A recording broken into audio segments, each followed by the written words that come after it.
Hello दोस्तों, universe classes में आपका स्वागत है। इस चैनल के माध्यम से हम आपको क्लास 10वां का बायोलॉजी पढ़ा रहे हैं, जिसका पहला चैप्टर है जैव प्रक्रम। इसके पहले तीन वीडियो हम दे चुके हैं जैव प्रक्रम के बारे में। अगर आप नहीं देखे हैं तो उसको देखिए, उसके बाद यह चैप्टर को देखिएगा तो ज़्यादा समझ में आएगा। आज यह क्लास चौथा है। हम लोग पिछले कक्षाओं में प्रकाश संश्लेषण के महत्व के बारे में पढ़े थे। आज हम लोग शुरू करते हैं प्रकाश संश्लेषण को प्रभावित करने वाले कारक।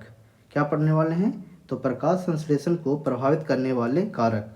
प्रकाश संश्लेषण को प्रभावित करने वाले कारक दो होते हैं। कौन कौन से हैं? एक बाह्य कारक होता है और दूसरा क्या होता है? तो आंतरिक कारक होता है। हम बाह्य कारक की बात करें, बाह्य कारक में कौन कौन से आएंगे? तो बाह्य कारक में आ जाएगा, क्या क्या हो जाएगा?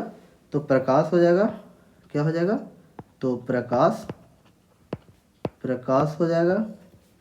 फिर हो जाएगा CO2 कार्बन डाइऑक्साइड जिसको बोलते हैं। फिर तापक्रम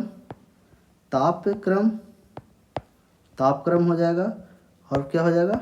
पानी भी हो जाएगा। और ऑक्सीजन।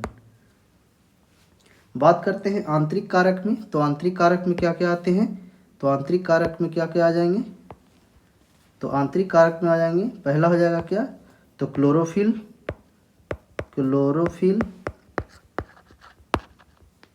और फिर क्या हो जाएंगे? तो जीव द्रव।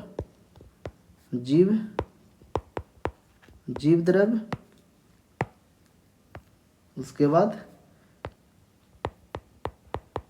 भोज्य पदार्थ का संचय।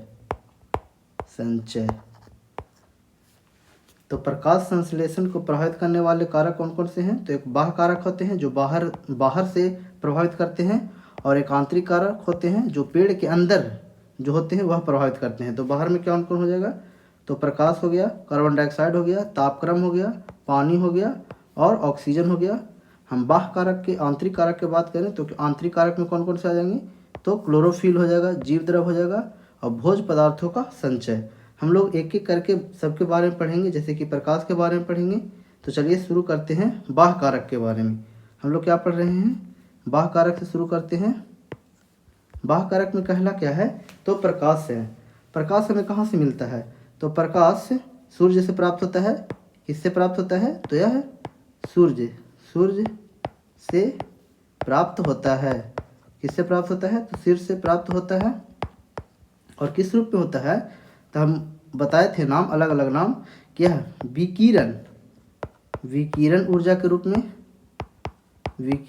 रूप में, या फिर इसको हम बोल सकते हैं सौर ऊर्जा या फिर सूर्य ऊर्जा, कुछ भी बोलिए, सौर ऊर्जा के रूप में प्राप्त करता है मीन्स। और यह ऊर्जा को किस में बदल देता है? तो यह रासायनिक ऊर्जा में बदलने की बात करता है, मतलब रासायनिक ऊर्जा में बदल देता है। जैसे कि आपको पिछले कक्षाओं में पढ़ाए थे हम।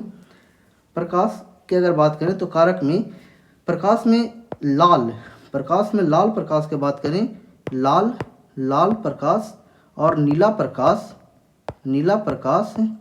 प्रकाश संश्लेषण में सबसे ज़्यादा महत्व रखता है। प्रकाश संश्लेषण में दो प्रकाश है, लाल और नीला, यह सबसे ज़्यादा महत्व रखता है।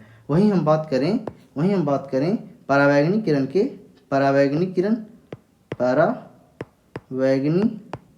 परावैंगनी किरण या हरे प्रकाश या फिर पीले प्रकाश की हम बात करें तो यह इन सबों में प्रकाश संश्लेषण नहीं होता है। किस में नहीं होता है? तो परावैंगनी में नहीं होता है, हरे में नहीं होता है और पीले में नहीं होता है। पीले रंग के प्रकाश में या फिर हरे रंग के प्रकाश में और परावैंगनी में प्रकाश संश्लेषण नहीं होता है। और सबसे ज़्यादा किस में होता है? तो लाल में और नीला में होता है। प्रकाश संश्लेषण किस में ज़्यादा है? तो अब देखिए, यहाँ से पता चलता है कि प्रकाश किस तरह से कारक हैं प्रकाश संश्लेषण को होने में और ना होने में। हम बात करते हैं प्रकाश के बारे में। तो प्रकाश से जब सुबह होता है, सुबह के समय प्रकाश संश्लेषण सबसे अधिक होता है। परंतु जब तीव्र प्रकाश होता है, कहने का मतलब है जब तीव्र प्रकाश होता है तो प्रकाश संश्लेषण नहीं हो पाता है, पत्तियां सूखने और मरने लगता है। दूसरा कारक के अंश, पहला कारक आप क्या देखें तो प्रकाश, प्रकाश में क्या देखें तो सूर्य से प्राप्त होता है। प्रकाश कहाँ से प्राप्त होता है तो प्रकाश सूर्य से प्राप्त होता है। प्रकाश कहाँ से प्राप्त होता है तो सूर्य से प्राप्त होता है। और विकिरण ऊर्जा के रूप में या फिर सौर ऊर्जा के रूप में हम बोल सकते हैं। सबसे ज़्यादा किस में होता है तो लाल में और नीला में होता है। बात करें किस में नहीं होता है तो पराबैंगनी में, हरे में और पीले प्रकाश में प्रकाश संश्लेषण नहीं होता है। दूसरा कारक की बात करें तो क्या है तो कार्बन डाइऑक्साइड। क्या है तो कार्बन डाइऑक्साइड। कार्बन डाइऑक्साइड कहाँ से प्राप्त होता है तो कार्बन डाइऑक्साइड कहाँ से प्राप्त होता है तो वायुमंडल से। कार्बन डाइऑक्साइड कहाँ से प्राप्त होता है तो वायुमंडल से। और वायुमंडल अगर हम बात करें कि वायुमंडल किसे कहते हैं, आप लोग भूगोल पढ़िएगा तो आपको पढ़ाया जाएगा कि वायुमंडल किसे कहते हैं। ऐसे हमको बता देते हैं कि धरती के चारों ओर, धरती या फिर इसको क्या बोलते हैं पृथ्वी के चारों ओर जो चारों ओर से घिरा वायु का आवरण, वायु का आवरण क्या कहलाता है तो वायुमंडल कहलाता है। और इसमें बहुत सारे गैस होते हैं, जैसे कि क्या क्या हो गए तो नाइट्रोजन हो गया, ऑक्सीजन हो गया, फिर क्या हो जाएगा तो जल वाष्प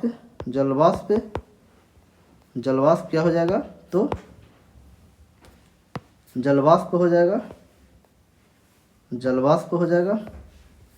और क्या हो जाएगा तो कार्बन डाइऑक्साइड हो जाएगा। हम बात करें परसेंटेज की तो यह 78% पाया जाता है, यह 21% पाया जाता है, जल वाष्प 0.4% पाया जाता है और कार्बन डाइऑक्साइड 0.3% पाया जाता है। ये सब डाटा आपको ध्यान में रखना है। ऑब्जेक्टिव क्वेश्चन में पूछ देता है कि हमारे वायुमंडल में नाइट्रोजन कितने परसेंट पाए जाते हैं तो 78% पाए जाते हैं। ऑक्सीजन कितना परसेंट पाए जाते हैं तो 21% पाए जाते हैं। और कार्बन डाइऑक्साइड कितना पाए जाते हैं तो 0.3% पाए जाते हैं।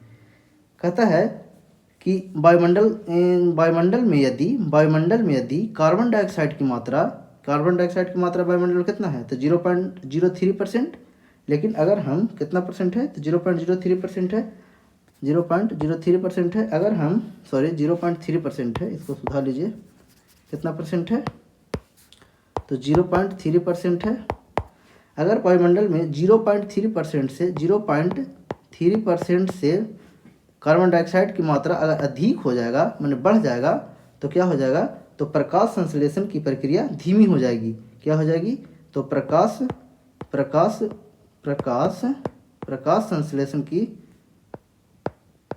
संश्लेषण क्या हो जाएगा तो धीमा हो जाएगा।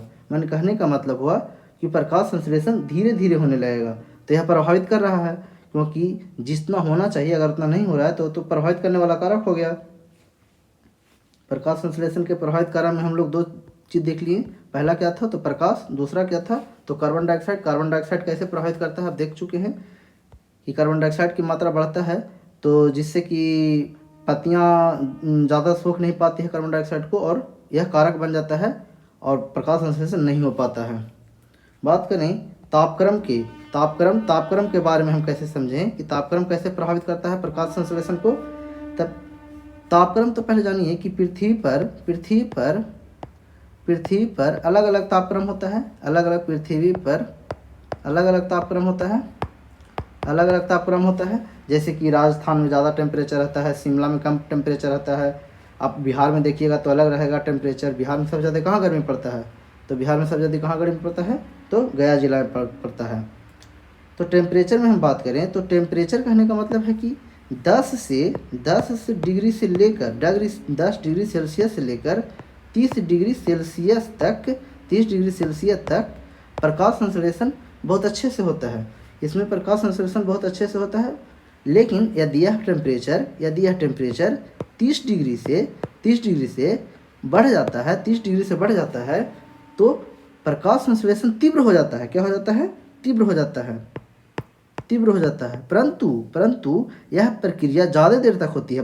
30 डिग्री से 35 डिग्री हुआ, 35 से 45 हुआ और 45 से 50 हो गया और फिर उसी क्रम से बढ़ते रहा या फिर 30 से ऊपर हो गया तो कुछ समय के लिए प्रकाश संश्लेषण तेज गति से होता है। फिर क्या हो जाता है तो प्रकाश संश्लेषण क्या हो जाता है तो धीमा हो जाता है। प्रकाश संश्लेषण क्या हो जाता है, तो धीमा होने लगता है, माने कारक बन जाता है धीमा होने का। प्रकाश संश्लेषण धीमा होने लगता है। जैसे कि हम पृथ्वी पर अलग अलग बात करें, अगर इसको बात थोड़ा सा जान लेना चाहते हैं, जैसे कि कटिबंधीय क्षेत्र हो गया, शीतोष्ण जलवायु क्षेत्र हो गया, रेगिस्तानी क्षेत्र हो गया, अलग अलग जगह पर अलग अलग टेम्परेचर पर होते हैं। जैसे कि हम बात करें कटिबंधीय क्षेत्रों में, कटिबंधीय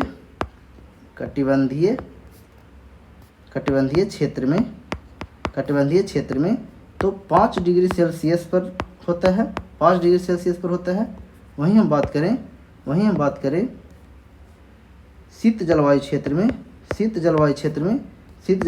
9 डिग्री सेल्सियस से लेकर 10 डिग्री सेल्सियस तक होता है, परंतु अगर हम बात करें रेगिस्तानी क्षेत्र में, यानी मरुस्थलीय क्षेत्र में,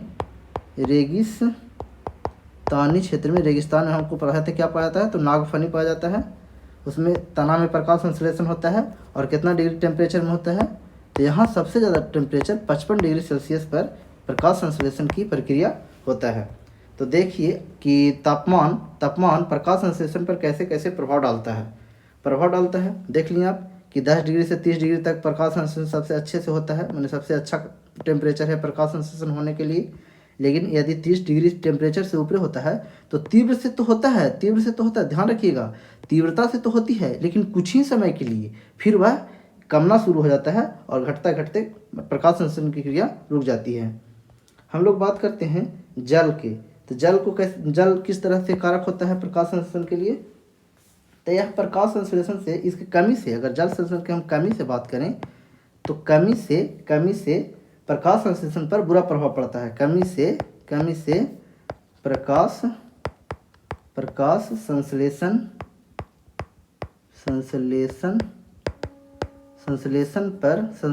पर क्या प्रभाव पड़ता है, तो बुरा प्रभाव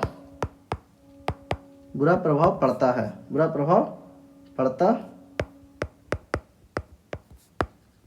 है। यह जल प्रकाश संश्लेषण के काफ़ी महत्वपूर्ण है। जल जो है, अगर जल नहीं रहे तो क्या हो जाएगा, पेड़ पौधे नहीं जीवित रहेंगे।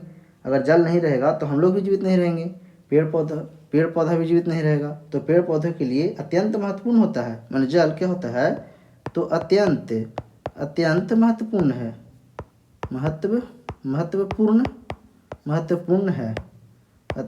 अत्यंत महत्वपूर्ण है। लेकिन जो पेड़ पौधे, ध्यान रखिएगा कि जो पेड़ पौधे होते हैं, पेड़ पौधे द्वारा जो अवशोषित जल होता है ना, जो अवशोषित करते हैं, जो जल को अवशोषित करते हैं, उसका मात्र 1%, कितना, 1% ही वह यूज कर पाते हैं। क्या में, तो प्रकाश संश्लेषण में। किस में यूज करते हैं, तो प्रकाश संश्लेषण में 1% पानी का ही यूज करते हैं प्रकाश संश्लेषण में। क्या होता है कि जब जल की कमी हो जाती है, मान लिया जाए कि अगर जल की कमी हो जाता है, तो हम आपको पत्ती के बारे में बताए थे कि इसमें क्या पाया जाता है, तो इसमें रंध्र पाया जाता है, जिसको क्या बोलते हैं, स्टोमाटा बोलते हैं। और यह जल की अनुपस्थिति में, माने जल नहीं रहता है तो यह बंद हो जाता है। क्या हो जाता है, तो यह बंद हो जाता है, रंध्र होता है जो क्या हो जाता है, तो बंद। क्या होता है, रंध्र, तो रंध्र बंद हो जाता है और प्रकाश संश्लेषण की क्रिया रुक जाती है। अगर जल नहीं रहे तो क्या हो जाता है, और तो रसारोहण की कमी होने लगता है। क्या होने लगता है, तो रसारोहण की कमी होने लगता है। अब बताइए कि रसारोहण क्या है, तो रसा कहने का मतलब है कि रस जोड़ आरोहण, रस जोड़ आरोहण। रस के माने हो जाएगा क्या, तो जल आरोहण माने क्या हो जाएगा, तो चढ़ना। तो रसारोहण माने क्या होता है, तो जल का चढ़ना। रसारोहण की जैसे कि कमी हो जाएगा, जल नहीं रहेगा तो रसारोहण की कमी होना ही होना है, क्योंकि जल पेड़ पौधे में ऊपर नहीं जा पाएगा। और पेड़ पौधे में जल किसके माध्यम से ऊपर जाता है, तो किसके माध्यम से जाता है, तो जाइलम। किसके माध्यम से पेड़ पौधा में जाता है, जाइलम के माध्यम से। तो जल में क्या होता है, जल क्या है, तो जल नहीं, जल कितना परसेंट यूज होता है, तो पेड़ पौधे जो अवशोषित करते हैं उसका मात्र और मात्र 1% ही वह अवशोषित कर पाते हैं। प्रकाश संश्लेषण में कितना यूज कर पाते हैं, तो 1% या यूज करते हैं। और जल किससे पढ़ता है, जल किससे पत्तियों तक जाता है, जल पेड़ पौधों में किससे पत्तियों तक जाता है, तो किससे जाता है, तो जाइलम के द्वारा जाता है। अब हम लोग अगला देखते हैं क्या है, तो ऑक्सीजन। क्या है, ऑक्सीजन। ऑक्सीजन कैसे कारक है, ऑक्सीजन की बात करें तो ये ऑक्सीजन वायुमंडल में कितना परसेंट पाया जाता है, अभी हमने आपको बताया कि 21% वायुमंडल में पाए जाते हैं। अगर ऑक्सीजन की मात्रा बढ़ता है तो प्रकाश संश्लेषण पर ज़्यादा खास प्रभाव नहीं पड़ता है, लेकिन अगर ज़्यादा बढ़ता है तो प्रकाश संश्लेषण O2 के बढ़ने में, O2 के बढ़ने से प्रकाश संश्लेषण क्या हो जाता है, तो प्रकाश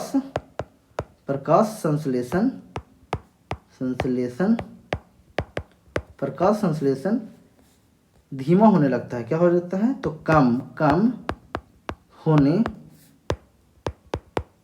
लगता है। क्या होने लगता है, तो प्रकाश संश्लेषण कम होने लगता है।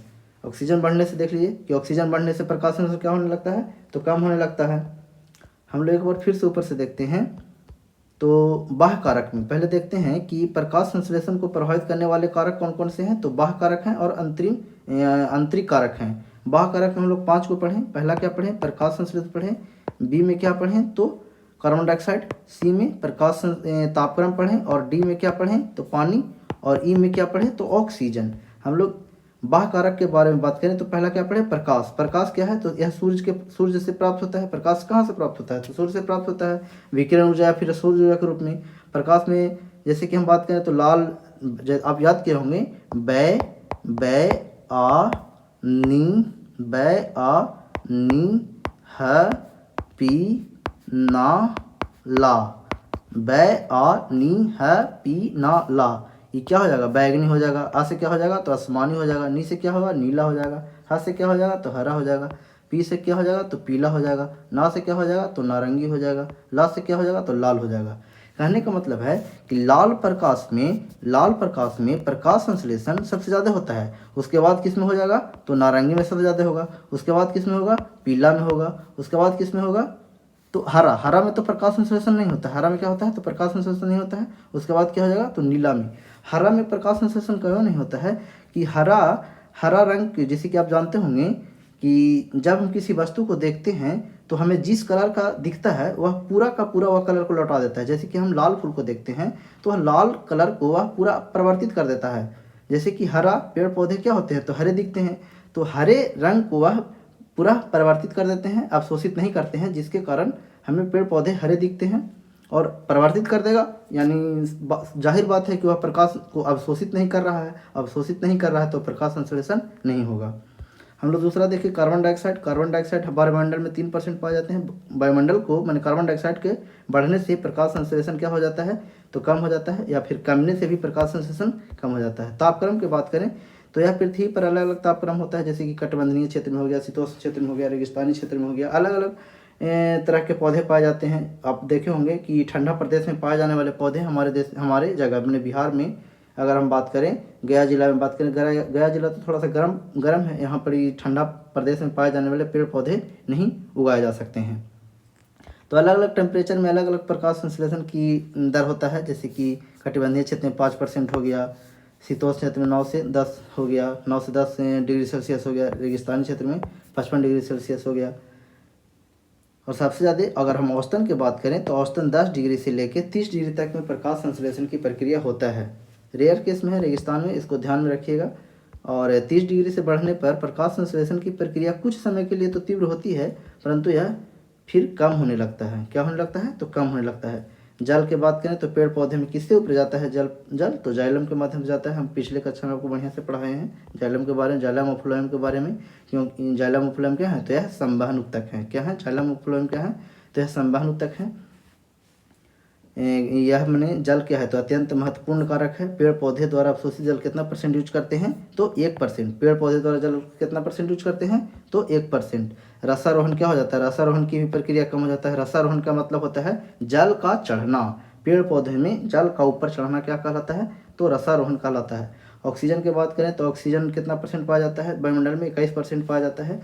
O2 की मात्रा जैसे ऑक्सीजन की मात्रा अगर बढ़ जाता है तो भी प्रकाश संश्लेषण पर प्रभाव पड़ता है और प्रकाश संश्लेषण की प्रक्रिया धीमा हो जाता है। प्रकाश संश्लेषण की प्रक्रिया धीमा हो जाता है। क्या कहता है, जैसे कि हम लोग जितना पढ़ें उसके बारे में हम लोग देख लेते हैं यहाँ पर नोट्स के रूप में।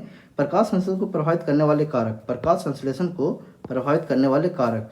प्रकाश संश्लेषण को प्रभावित करने वाले 2 कारक होते हैं जो क्रमशः बाह्य कारक, कौन कौन से कारक बताएं, बाह्य कारक और आंतरिक कारक बताएं। बाह्य कारक कौन कौन से हैं, तो इनके अंतर्गत कौन कौन से आते हैं, प्रकाश आते हैं, कार्बन डाइऑक्साइड आते हैं, तापक्रम आते हैं, पानी आते हैं और ऑक्सीजन आते हैं। जिसमें प्रकाश क्या करता है, तो प्रकाश की तीव्रता बढ़ने से प्रकाश संश्लेषण की दर बढ़ जाती है, लेकिन बहुत तीव्र प्रकाश होने से यह प्रक्रिया रुक जाती है। जैसे कि हमने क्या बताया कि यह 10 डिग्री से लेके 30 डिग्री सेल्सियस तक में तापमान प्रकाश संश्लेषण अच्छे से हो पाता है, लेकिन इससे ऊपर हो जाता है तो थोड़ा समय के लिए तो प्रकाश संश्लेषण तीव्र होता है, परंतु यह दर फिर घटने लगता है। कार्बन डाइऑक्साइड की बात करें तो कार्बन डाइऑक्साइड CO2 की मात्रा करीब 0.03%, सॉरी वहाँ पर कितना लिख दिए थे तो इसको सुधार लीजिएगा थोड़ा सा। कार्बन डाइऑक्साइड की मात्रा कितना पाया जाता है, तो 0.03%, 0.03% पाया जाता है। कार्बन डाइऑक्साइड की मात्रा कितना पाया जाता है, तो 0.3% पाया जाता है, 0.3% पाया जाता है। कहता है कि 0.3% से 0.4% के बीच होता है, जिसके साथ ही प्रकाश संश्लेषण की क्रिया भी घटती बढ़ती है। लेकिन ज़्यादा CO2 की मात्रा की क्रिया की दर धीमी हो जाती है। मैंने ज़्यादा बढ़ने से क्या हो जाता है, तो प्रकाश संश्लेषण की क्रिया धीमी हो जाता है। तापक्रम, प्रकाश संश्लेषण के लिए तापक्रम 25 डिग्री सेल्सियस से 35 डिग्री तक होना चाहिए। कितना होना चाहिए तापमान कितना होना चाहिए, तो 25 से 35 डिग्री सेल्सियस तक होना चाहिए, सबसे उपयुक्त माना जाता है। लेकिन अगर तापक्रम कम या अत्यधिक होती है तो प्रकाश संश्लेषण की क्रिया भी प्रभावित होती है। पानी की बात करें तो यह एक महत्वपूर्ण है, पानी एक अत्यंत ही महत्वपूर्ण है, लेकिन पानी अपचायक हाइड्रोजन छोड़ता है, इसलिए इनकी कम मात्रा में भी आवश्यकता होती है। इसके लिए इसको कम, जैसे हम बताएं कि कम मात्रा में यानी जितना अवशोषण करते हैं उसका कितना % यूज करते हैं, तो 1% यूज करते हैं। और ज़्यादा कम होने से, देखिए अत्यधिक कम होने से क्या हो जाता है, तो स्टोमाटा बंद हो जाता है। स्टोमाटा क्या होता है, तो पत्तियों पर पाया जाता है, रंध्र होता है, जिससे हवा का प्रसरण होता है, लेन देन होता है। जैसे कि कार्बन डाइऑक्साइड आता है, ऑक्सीजन को छोड़ता है, विसरण का गुण होता है, विसरण प्रभावित हो जाता है। विसरण का मतलब क्या हो जाता है, विसरण में होता है कि CO2 का लेना और ऑक्सीजन का छोड़ देना विसरण कहलाता है। ऑक्सीजन की बात करें तो ऑक्सीजन सीधे प्रकाश संश्लेषण को प्रभावित नहीं करते, ऑक्सीजन मेले रूप से प्रभावित नहीं करता है, परंतु यह देखा गया है कि वातावरण में O2 की सांद्रता को बढ़ने से O2 को बढ़ने से प्रकाश संश्लेषण की दर क्या हो जाता है, तो कम हो जाता है। आंतरिक कारक, हम लोग आंतरिक कारक के बारे में नहीं पढ़े हैं, पहले हम लोग देख लेते हैं आंतरिक कारक के बारे में। आंतरिक कारक कौन कौन हमने देखे थे, ऊपर थोड़ा सा देखते हैं। आंतरिक कारक कौन कौन थे तो क्या था, क्लोरोफिल था और क्या था, तो जीव द्रव था और भोज पदार्थ का संचय। हम लोग पहले पढ़ेंगे क्लोरोफिल, क्या पढ़ेंगे, तो क्लोरोफिल के बारे में। क्लोरोफिल के बारे में कहता है कि मात्रा बढ़ने से प्रकाश संश्लेषण अधिक होता है। क्लोरोफिल की हम बात करें तो पहले देखिए इसको बता देते हैं कि क्लोरोफिल कैसे कैसे पाया जाता है। क्रमानुसार पूछता है जब कभी कि पहले तो हो गया पत्तियों में होता है, और पत्तियों में क्या पाया जाता है, तो हरित लवक पाया जाता है। क्या पाया जाता है, तो हरित लवक पाया जाता है, और हरित लवक के अंदर क्या पाया जाता है, तो क्लोरोफिल पाया जाता है, क्लोरोफिल पाया जाता है। और क्लोरोफिल में क्या पाया जाता है, तो मैग्नीशियम पाया जाता है। तो क्लोरोफिल देखिए, क्लोरोफिल ज़्यादा जहाँ रहेगा वहाँ पर प्रकाश संश्लेषण की क्रिया ज़्यादा होती है। यह कहाँ रहता है, तो हरे पेड़ पौधे में होता है, पेड़ पौधों में होता है। कहाँ होता है, तो पेड़ पौधों में होता है। और यह मात्रा बढ़ने से क्या होता है, तो प्रकाश संश्लेषण की क्रिया तेज हो जाता है। तो प्रकाश संश्लेषण क्रिया तेज होता है। हाँ, क्लोरोफिल को मात्रा रहने से, ज़्यादा रहने से क्या हो जाता है, तो प्रकाश संश्लेषण की क्रिया तेज होने लगता है। जीव द्रव की बात करें, जीव द्रव के बारे में, तो जीव द्रव जैसे कि जीव द्रव का एक तरह से एंजाइम है, क्या है, तो यह एंजाइम है, एंजाइम एक प्रकार का जैविक उत्प्रेरक है। तो एंजाइम क्या है, तो एक प्रकार का जैविक उत्प्रेरक है, जो जैसे कि एंजाइम क्या होता है, तो पत्ती की हम बात करें तो पत्तियों पर पाया जाता है। यह प्रकाश संश्लेषण को तेजी से होने में मदद करता है, प्रकाश संश्लेषण को तेजी से होने में मदद करता है। हम कह सकते हैं कि एक प्रकार का उत्प्रेरक है, एक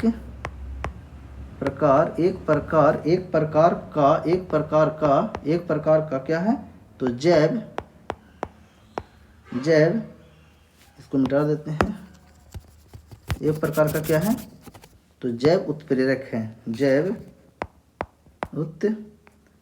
उत्प्रेरक एक प्रकार का जैव उत्प्रेरक है। और यह क्या होता है, तो यह प्रोटीन का बना होता है। एंजाइम किसका बना होता है, तो प्रोटीन, एंजाइम किसका बना होता है, तो प्रोटीन के बना होता है। एंजाइम किसका बना होता है, तो प्रोटीन को बना रहता है। यह रासायनिक क्रिया को, हमने बताया कि यह पत्तियों पर रासायनिक क्रिया मैंने प्रकाश संश्लेषण की क्रिया को बढ़ा देता है। मतलब हम लिख देते हैं, इसको साथ में लिखते चलिएगा आप, रासायनिक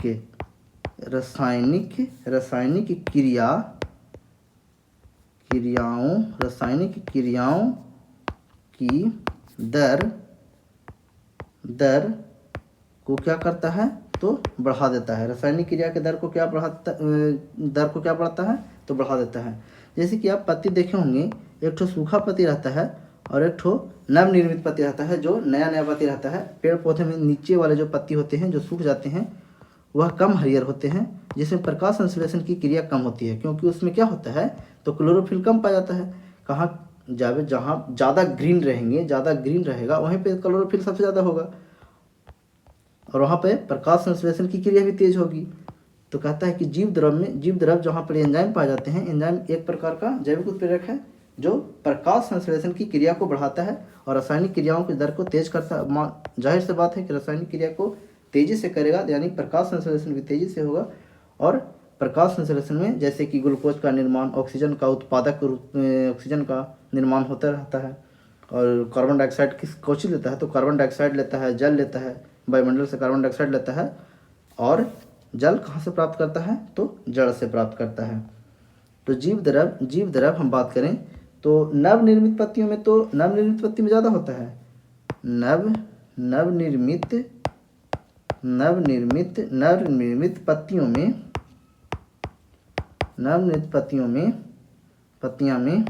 पत्तियां में यह ज़्यादा होता है, परंतु यह पुराने पत्तियां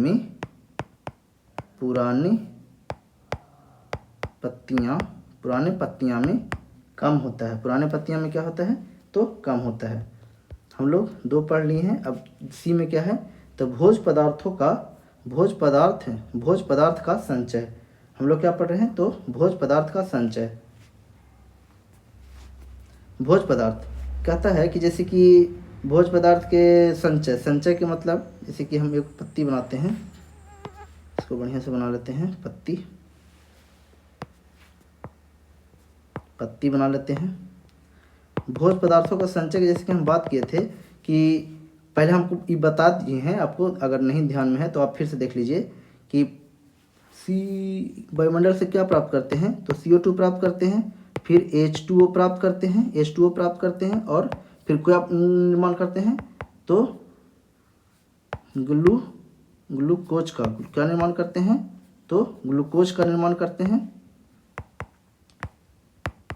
ग्लूकोज का निर्माण करते हैं। और फिर क्या निर्माण करते हैं, तो जल का निर्माण करते हैं और ऑक्सीजन का निर्माण करते हैं। और ग्लूकोज जो है, जो ऊर्जा प्रदान करता है, क्या हम इसको बताए थे कि ग्लूकोज क्या प्राप्त करता है, तो ऊर्जा प्रदान कराता है, ऊर्जा प्रदान कराते हैं। ग्लूकोज क्या करते हैं, तो ऊर्जा प्राप्त करते हैं। और ज़्यादा ग्लूकोज हो जाता है तो कहाँ हो जाता है, तो जम जाता है, माने कहाँ, पत्तियों पर या पेड़ पौधे में जहाँ तहाँ जम जाते हैं। किस रूप में जमते हैं, तो स्टार्च के रूप में। किस रूप में जमते हैं, स्टार्च हो गया, फिर कार्बोहाइड्रेट के रूप में जमा हो जाते हैं, और यह जमा हो जाता है और पत्तियों पर यह जमा हो जाता है। जैसे कि स्टार्च पत्तियों पर जमा हो जाता है, पत्तियों पर जमा हो जाता है। हम बताए थे एक ठो फिगर में कि रंध्र कोशिका द्वार कोशिका के बारे में बताए थे कि स्टार्च वहाँ पे जमा हो जाता है। जैसे कि रंध्र के पास क्या हो जाता है, तो स्टार्च जमा हो जाता है, मैंने भर जाता है। पत्तियाँ इतना स्टार्च निर्माण कर देती है भोजन को कि वह पत्तियों में जहाँ तहाँ जमा हो जाता है, जिससे क्या होता है, तो रंध्र क्या हो जाता है, तो बंद हो जाता है और प्रकाश संश्लेषण की क्रिया नहीं होती है। लेकिन यह जब रात में प्रकाश संश्लेषण की क्रिया नहीं हो रहा है, डार्क रिएक्शन भी होता है, हम लोग आगे पढ़ेंगे उसके बारे में, डार्क रिएक्शन के बारे में। लेकिन जब इसमें स्टार्च जाके जमा हो जाता है तो यह क्या हो जाता है, रंध्र बंद हो जाता है, जिससे गैसों का आदान प्रदान नहीं होता है। और फिर जब सुबह किरण उस पर पड़ते हैं, मैंने सूर्य का प्रकाश पड़ता है, तो रात भर में जो जमा स्टार्च था, जो रात भर में यहाँ जमा स्टार्च हुआ होगा, वह रात में ख़त्म होता है और यह फिर से प्रकाश संश्लेषण की क्रिया होने लगता है। तो आप इसको देख लेंगे कि भोज्य पदार्थ कैसे प्रभावित करते हैं प्रकाश संश्लेषण को। हम लोग क्या पढ़ रहे थे, पोषण के बारे में पढ़ रहे थे। तो पोषण को देखे थे स्वपोषण और स्वपोषण या फिर स्वपोषी, इसी को कहते हैं परपोषी या फिर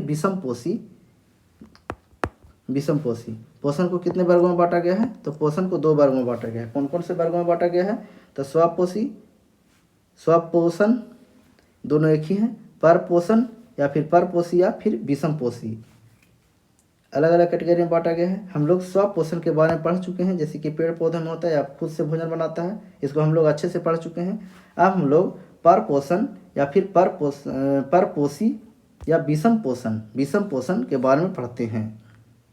हम बात करें भोजन के पसंद पर जीवों का बांटा गया है। जैसे कि हमको जो पसंद है वो आपको पसंद नहीं होगा, या आपको पसंद होगा कोई और को पसंद नहीं होगा।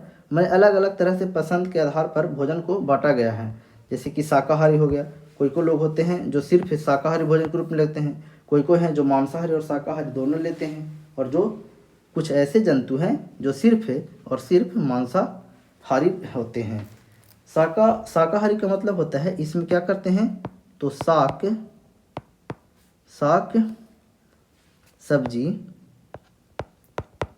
सब्जी या फिर घास, पेड़ पौधे इत्यादि को खाते हैं। एग्जाम्पल की अगर बात करें, एग्जाम्पल इम्पोर्टेंट होता है कि बकरी क्या करता है, तो घास खाता है, फिर इत्यादि। हम बात करें मांसाहारी के, तो मांसाहारी जो मांस आदि को ग्रहण करते हैं, मांसाहारी में मांस आदि को ग्रहण करते हैं मांसाहारी कहलाते हैं। मांसाहारी में क्या हो जाएगा, तो शेर हो जाएगा, चीता हो जाएगा इत्यादि। वैसे जानवर जो मांस खाते हैं किस में आ जाएंगे, तो मांसाहारी में आ जाएंगे। हम सर्वाहारी की बात करें, तो सर्वाहारी जो सब कुछ खाते हैं, जैसे कि मांस भी खाते हैं, साग सब्जी भी खाते हैं, किस में आ जाएंगे, तो मांसाहारी में आ जाएंगे। तो इसमें क्या हो जाएगा, तो साग सब्जी मांस इत्यादि खाते हैं, इत्यादि भोजन के रूप में लेते हैं या फिर खाते हैं, क्या कहलाते हैं, तो सर्वाहारी कहलाते हैं। एग्जाम्पल में देखें तो मनुष्य। अब कहने का मतलब है मनुष्य जो मांसाहारी जो मांस खाते हैं, मांसाहारी भी होते हैं और शाकाहारी भी होते हैं। कोई बच्चे कहेंगे कि मैम सर कि मैं तो सिर्फ साग सब्जी खाता हूँ, तो वह कहाँ चले जाएंगे, तो शाकाहारी में चले जाएंगे। और कुछ बच्चे कहेंगे कि हम मांस भी खाते हैं और साग सब्जी भी खाते हैं, तो कहाँ चले जाएंगे, वो सर्वाहारी में चलेंगे। तो एग्जाम्पल पर आपको ध्यान में रखना है। ये तो किसके आधार पर, तो भोजन को पसंद करने पर आधार पर बांटा गया है, शाकाहारी, मांसाहारी या फिर सर्वाहारी। लेकिन हम परपोषी पोषण के प्रकार बोले, तो परपोषी पोषण के प्रकार, इस सब की एग्जाम्पल के बारे में हम पहले भी बता चुके हैं कि परपोषी पोषण के प्रकार पहला क्या हो जाएगा, तो परजीवी हो जाएगा, दूसरा मृतोपजीवी हो जाएगा, तीसरा प्राणी समभोजी या फिर प्राणी सम या फिर पूर्ण जैवीय या फिर पूर्ण जांत्विक इसी को कहते हैं। ये तीनों नाम है, आपको सिर्फ प्राणी सम पर ज़्यादा ध्यान देना है। मृतोपजीवी हो गया, परजीवी हो गया। परजीवी जो इसमें क्या होता है कि परजीवी पहला देखते हैं, परजीवी यहाँ लिखा हुआ है, परजीवी देखते हैं। इसमें एक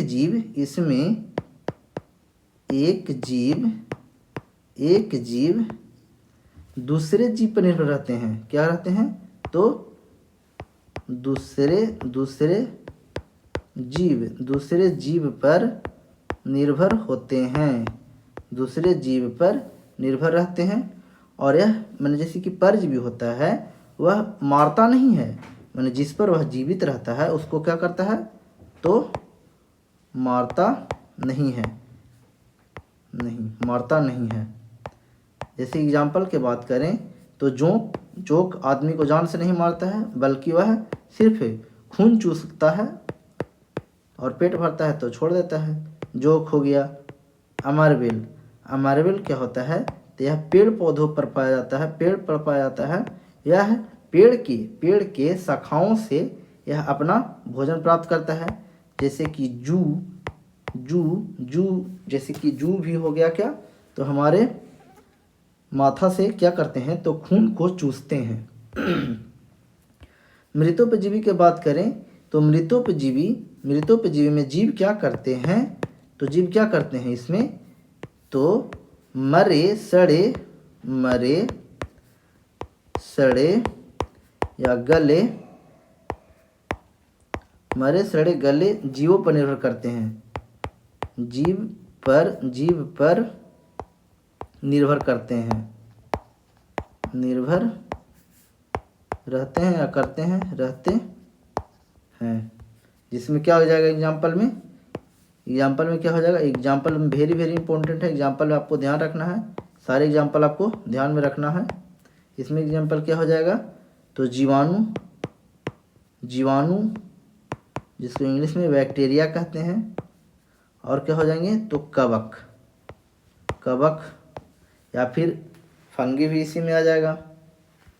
प्राणी समपोषण की बात करें तो प्राणी समपोषण यह किस में होता है, इसको हम एग्जाम्पल पहले देते हैं आपको। किस में होता है, तो मनुष्य में। किस में होता है, तो मनुष्य में होता है, अमीबा में होता है, पैरामीशियम में होता है, बंदर में होता है, कुत्ता में होता है, बिल्ली में होता है। प्राणी समपोषण कहलाता है। हम बात करें, चलिए एक बार फिर से ऊपर से थोड़ा सा रिवीजन कर लेते हैं। यहाँ से पोषण के प्रकार से तो पोषण कितने प्रकार से बांटा गया है, तो दो प्रकार के। एगो स्वपोषण होता है, परपोषण होता है। परपोषण जो दूसरे जीवों पर भोजन के लिए जिंदा रहते हैं, जैसे कि हम लोग क्या करते हैं, दूसरे जीवों पर जिंदा रहते हैं भोजन के लिए, अपना भोजन खुद नहीं बनाते हैं। हमें पेड़ पौधे से प्राप्त करते हैं भोजन अपना, लेकिन पेड़ पौधे क्या होते हैं, तो अपना भोजन खुद बनाते हैं। भोजन के पसंद पर जीवों को बांटा गया है, जैसे कि भोजन जो शाकाहारी होते हैं, मांसाहारी होते हैं, सर्वाहारी होते हैं। जैसे कि शाकाहारी में क्या होते हैं, तो साग सब्जी खाते हैं, वह मांस का प्रयोग नहीं करते हैं, क्या कहलाते हैं, तो शाकाहारी कहलाते हैं। जैसे कि बकरी मांस नहीं खाती है, वह घास खाती है।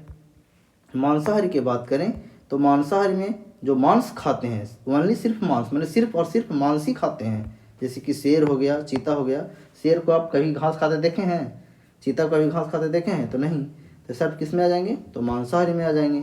सर्वाहारी की बात करें तो इसमें साग सब्जी घास फूस खाने के साथ साथ क्या खाते हैं, तो मांस भी खाते हैं, उनको क्या कहते हैं, तो सर्वाहारी। एग्जाम्पल में आप मनुष्य को ध्यान में रखिएगा, मनुष्य जो मांस भी खाते हैं और साग सब्जी भी खाते हैं वो सर्वाहारी में आ जाएंगे।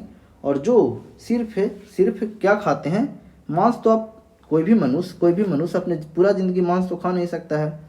जो मनुष्य मांस खाता होगा वह साग सब्जी भी खाता है, तो सर्वाहारी में होता है। लेकिन कुछ ऐसे होते हैं जो मांस नहीं खाते हैं, जिनको मांस मीट मछली वगैरह नहीं पसंद होता है, तो उस किस में चले जाएंगे, तो शाकाहारी में चले जाएंगे।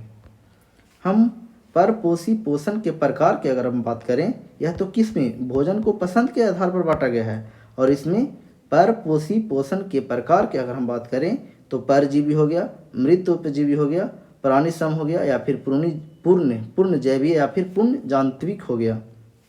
हम एक एक करके पढ़ते हैं, पहले एक एक करके पढ़ लेते हैं। जैसे कि परजीवी के बारे में, परजीवी माने पर माने दूसरों पर जीवित रहते हैं, उसको परजीवी पोषण कहते हैं। दूसरों पर जीवित रहते हैं, जैसे कि एक जीव दूसरे जीव पर निर्भर रहता है और दूसरा जीव को वह क्या करता है, तो मारता नहीं है, माने अपना भोजन ग्रहण करने के लिए मारता नहीं है। लेकिन कुछ ऐसे होते हैं जो भोजन ग्रहण करने के लिए दूसरों को मार देते हैं, जैसे कि चीता, शेर, जैसे कि बताएं हमको, वह हिरण का शिकार करते हैं, हिरण का या फिर शिकार करते हैं, तो वह हिरण को क्या करते हैं, तो मार देते हैं, वन मार कर अपना भोजन प्राप्त करते हैं। परपोषी में आपको एग्जाम्पल में वेरी इंपॉर्टेंट एग्जाम्पल है, यहाँ से क्वेश्चन पूछता है। जोक हो गया, अमरवेल हो गया, जू हो गया,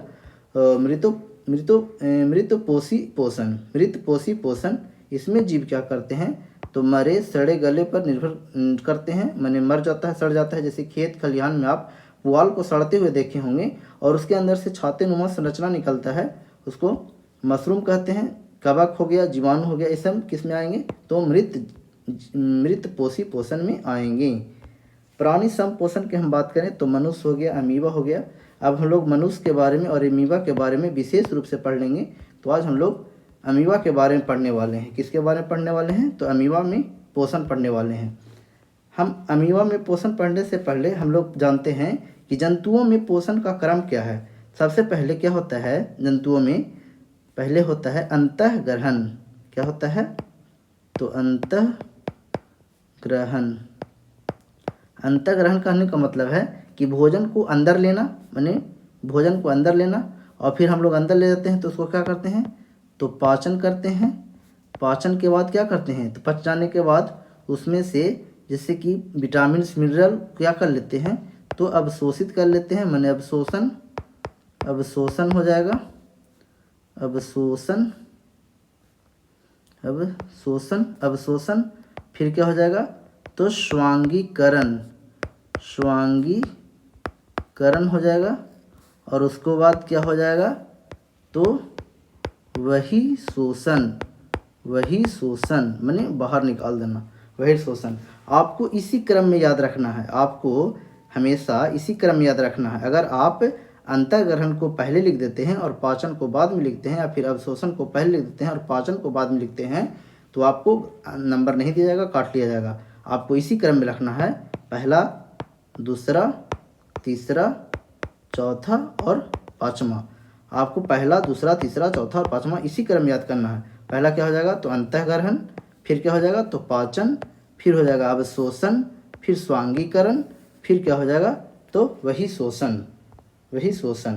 अमीबा में पोषण की बात करें तो अमीबा में पोषण, अमीबा पहले क्या है, तो अमीबा यह यूकैरियोटिक, क्या है, यूकैरियोटिक एक कोशिकीय जीव है।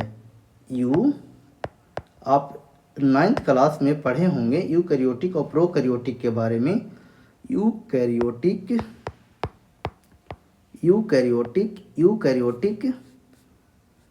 होते हैं, अमीबा क्या होते हैं, तो यूकैरियोटिक होते हैं। यह कैसे होते हैं, तो एक कोशिकीय, कैसा जीव है, तो एक कोशिकीय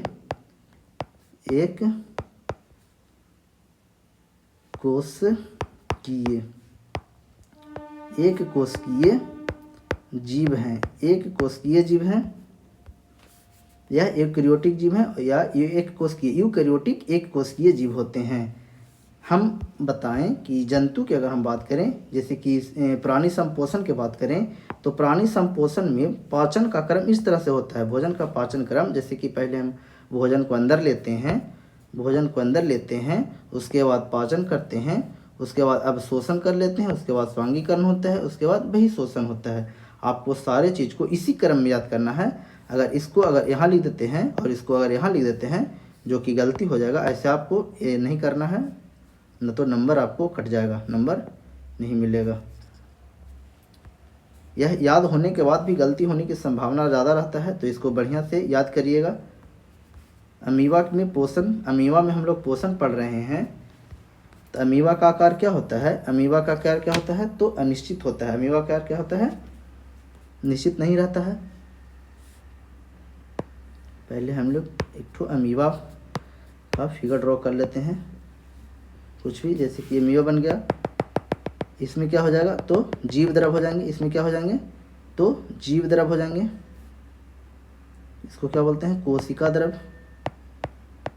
कोशिका कोशिका कोशिका द्रव। कहीं इसमें केंद्रक होगा, क्या हो जाएगा, तो केंद्रक हो जाएगा, केंद्रक हो जाएगा। और यह यहाँ पे भोजन रहेगा, मान लिया जाए यहाँ पे भोजन है, तो यह कुटपाद के मदद से, कुटपाद के मदद से, किसके मदद से, तो कुटपाद, जैसे कि हम लोग माध्यम, जैसे कि हम लोग हाथ से भोजन करते हैं, इसी तरह से यह कुटपाद से भोजन को पकड़ता है। और कुटपाद से भोजन को पकड़ने के बाद वह अपने अंदर, जैसे कि इसको यहाँ चिपका लेता है और यह गत्ते गत्ते अंदर प्रवेश कर जाता है। जैसे अगला हम फिगर को ड्रॉ करें, यह क्या है, यह प्रक्रिया क्या है, तो पहला प्रक्रिया है, पहले देख लीजिए क्या है, तो अंतःग्रहण। हम क्या बताए थे, तो अंतःग्रहण, अंतःग्रहण, अंतःग्रहण,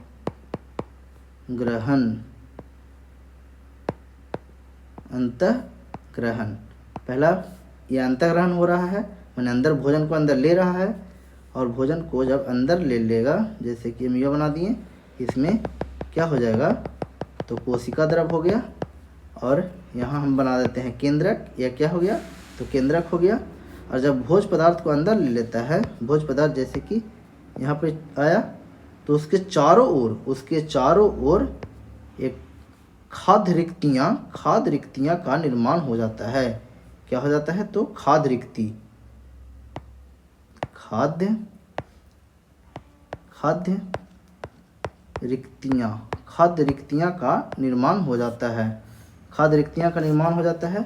और यह अस्थायी रूप से होता है, यानी अस्थायी कहने का मतलब है कि जब पाचन हो जाता है तो यह रिक्तियाँ गायब हो जाती है। यह अस्थायी होता है, मैंने पाचन के बाद यह रिक्तियाँ क्या हो जाता है, तो यहाँ से गायब हो जाता है।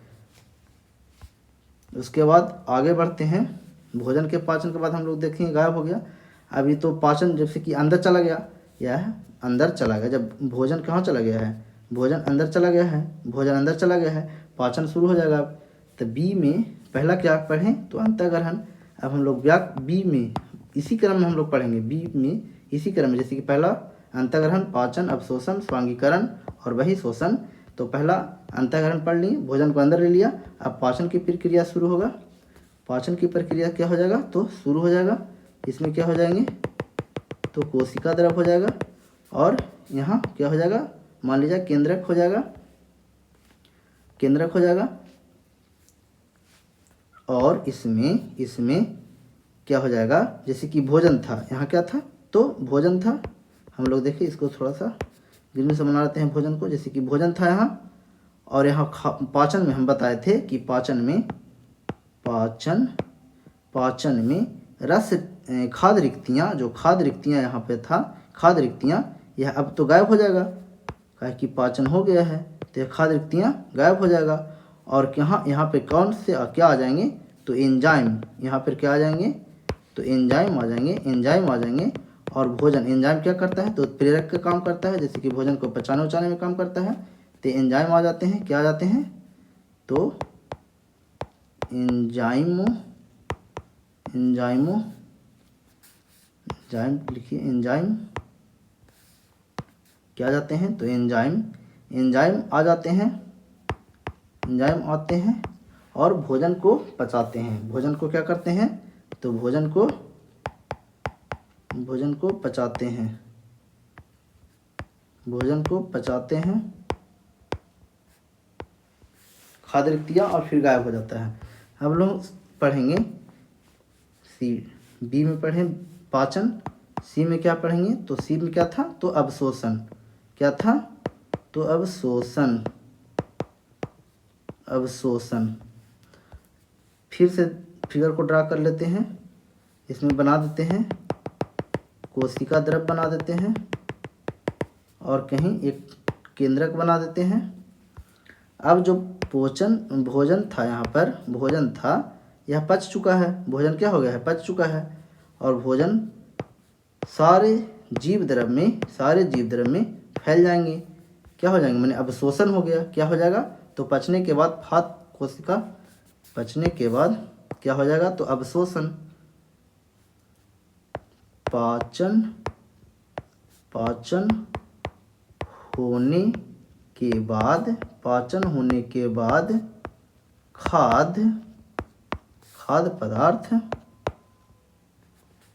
खाद्य, खाद्य पदार्थ, खाद्य पदार्थ, खाद्य पदार्थ का क्या हो रहा है, तो अवशोषण, अवशोषण। खाद्य पदार्थ का क्या हो रहा है, तो अवशोषण, माने फैल जा रहे हैं।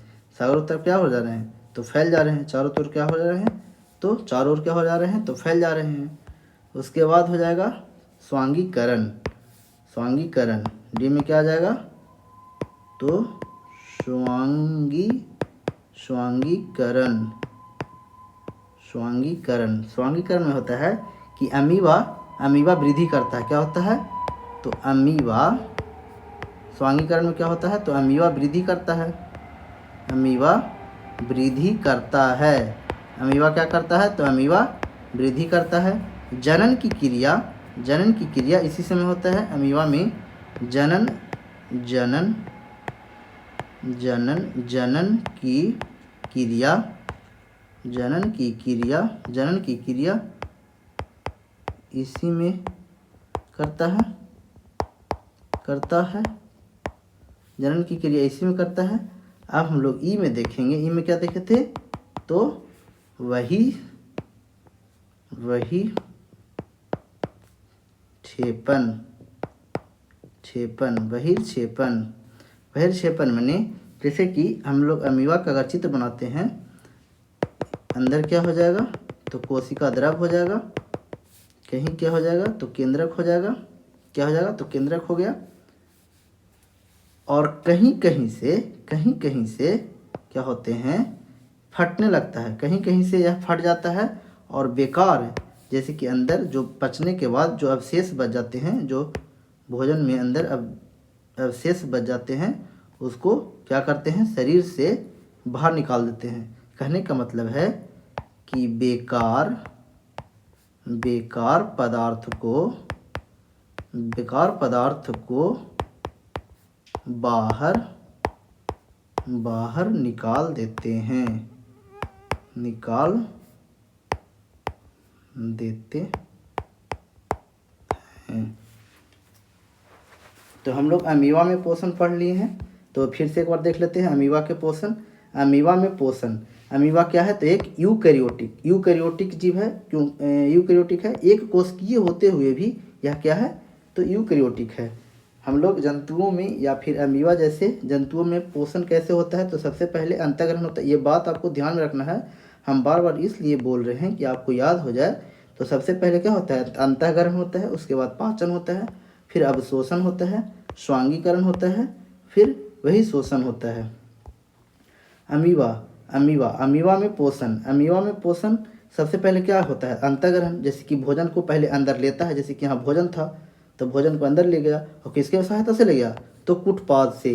तो भोजन, अमीबा भोजन किसके सहायता से करते हैं, तो कुटपाद के सहायता से करते हैं। किसके सहायता से करते हैं, तो कुटपाद से। जैसे कि हम लोग किसके सहायता से भोजन को थाली में से, हाथ से भोजन को अपने मुंह में डालते हैं, तो क्या हो जाएगा, मुंह में डालना क्या कहला जाएगा, तो अंतःग्रहण। इसीलिए यहाँ भी क्या हो जा रहा है, तो अंतःग्रहण। भोजन अंदर चल जा रहा है, भोजन यहाँ से जा रहा है अंदर, तो क्या हो जाएगा, तो अंतःग्रहण। उसके बाद उसके पास एक रिक्तियाँ का निर्माण हो जाता है, मैंने खाद्य रिक्तियाँ का निर्माण हो जाता है, जो अस्थायी स्वरूप तक होता है। अस्थायी स्वरूप मैंने कहने का मतलब है कि जब भोजन का पाचन होता है, तो यह खाद्य रिक्तियाँ, जो यहाँ पर खाद्य रिक्तियाँ बना था, यह क्या हो जाएगा, तो यहाँ से गायब हो जाएगा। क्या हो जाएगा, तो गायब हो जाएगा। और एंजाइम आते, और यहाँ क्या आ जाएंगे, एंजाइम आ जाते हैं। और एंजाइम क्या करते हैं, तो भोजन को पचा देते हैं। भोजन को क्या कर देते हैं, तो भोजन को पचा देते हैं। उसके बाद भोजन जब पच जाता है, तो उसमें से जैसे कि मिनरल्स जो होता है वह अवशोषण हो जाता है। और अवशोषण कहाँ चला जाता है, अवशोषित होके, तो कोशिका द्रव में।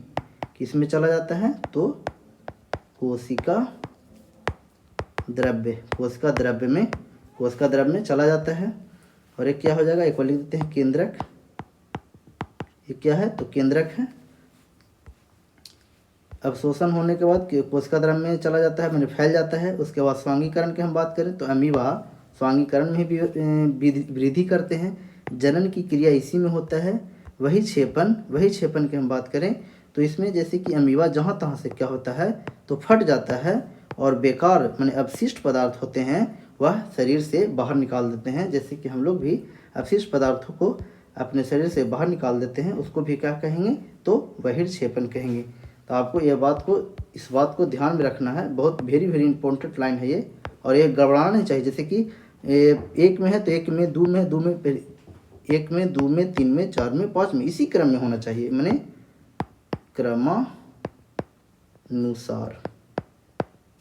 क्रमानुसार इसको याद करिएगा। चलिए, तो thank you for watching class. Thank you.